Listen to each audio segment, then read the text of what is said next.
Hola a todos y bienvenidos a este análisis. Hoy vamos a sumergirnos de lleno en la historia de un medio de comunicación que, contra todo pronóstico, simplemente se niega a desaparecer. Hablamos, por supuesto, de la radio.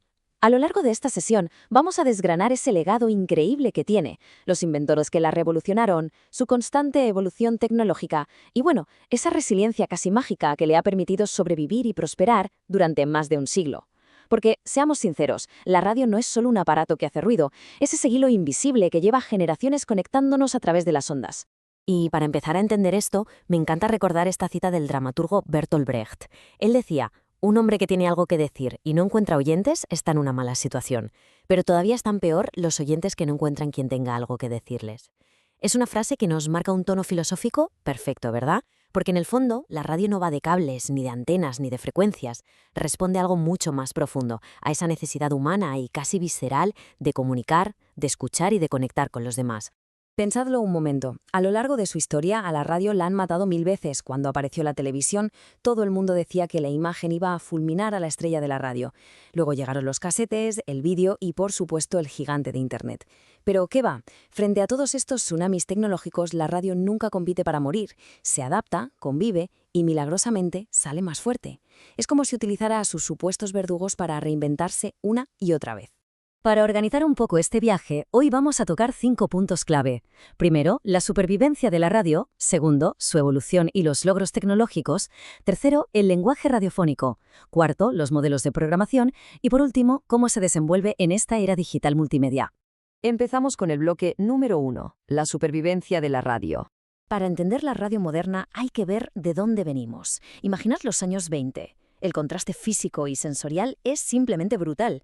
En aquella época, escuchar la radio era un evento comunitario. Hablamos de transmisores gigantescos de amplitud modulada, salas llenas de cables y familias enteras que se sentaban alrededor de un mueble de madera enorme en el salón, alucinando y diciendo: «Madre mía, es como tener a toda una orquesta aquí dentro». Y ahora, mirad nuestro día a día. A partir del 47 y hasta hoy, pasamos a dispositivos de bolsillo y teléfonos móviles. La experiencia se ha vuelto portátil, hiperindividualizada. Hoy, la radio viaja contigo. Pasamos al segundo punto, evolución y logros tecnológicos. Aquí vamos a hablar de los inventores y de esos momentos que lo cambiaron absolutamente todo. Hay 4 hitos tecnológicos fundamentales que hay que tener en el radar. En los años 20, como decíamos, arrancan las transmisiones formales en AM. Luego, en 1937, llega el gran salto, con el descubrimiento de la frecuencia modulada, la famosa FM, que trajo consigo una calidad de sonido muchísimo más nítida. Pero ojo, que en 1947 llega el verdadero punto de inflexión. Los inventores Bardeen, Brattain y Shockley crean el transistor. Esto es lo que permitió miniaturizar, simplificar y abaratar los equipos. Fue una revolución. Y luego damos un salto enorme hasta 1993, cuando Karl Malumut lanza Internet Talk Radio.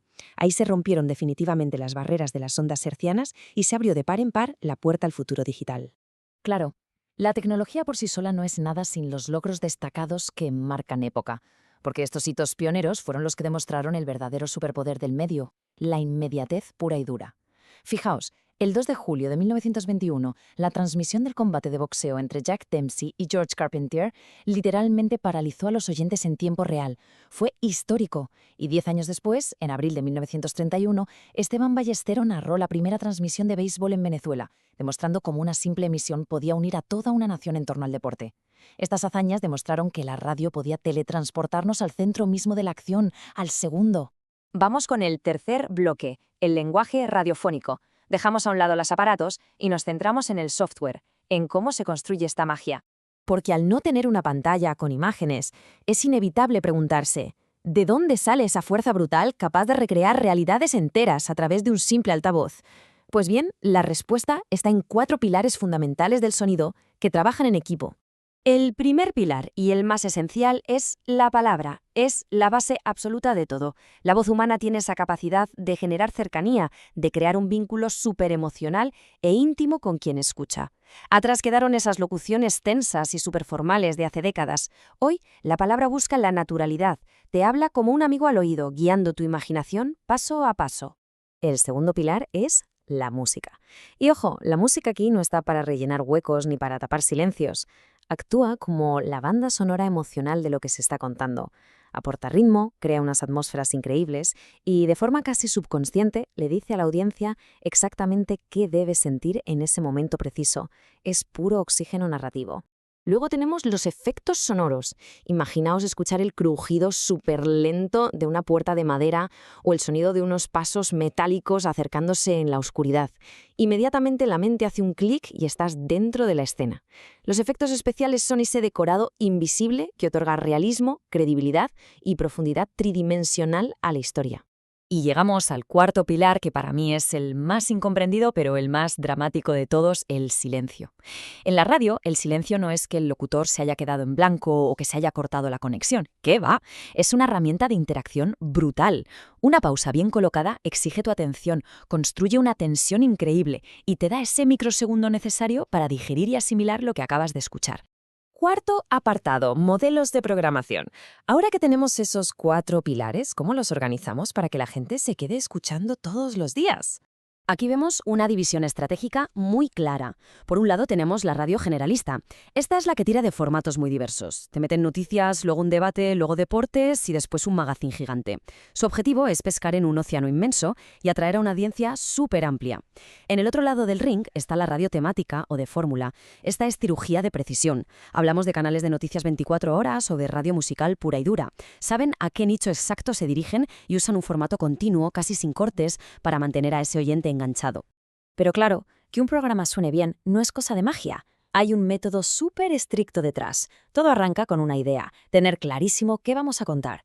De ahí pasamos a la sinopsis, donde se detalla a fondo la estructura del programa. Y por último, la madre del cordero, la escaleta.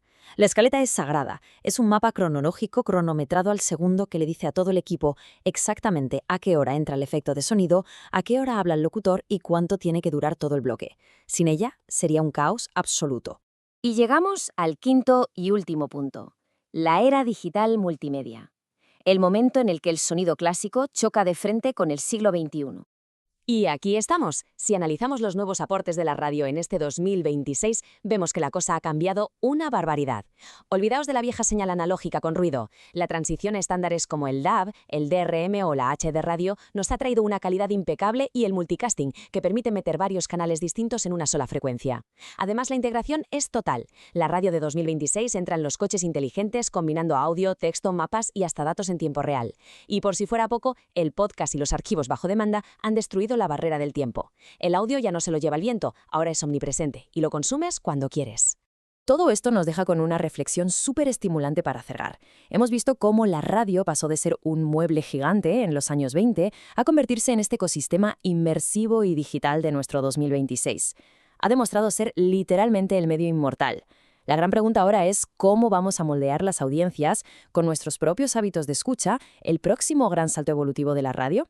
Es algo fascinante en lo que pensar la próxima vez que le deis al play. Muchísimas gracias por acompañarnos en este análisis.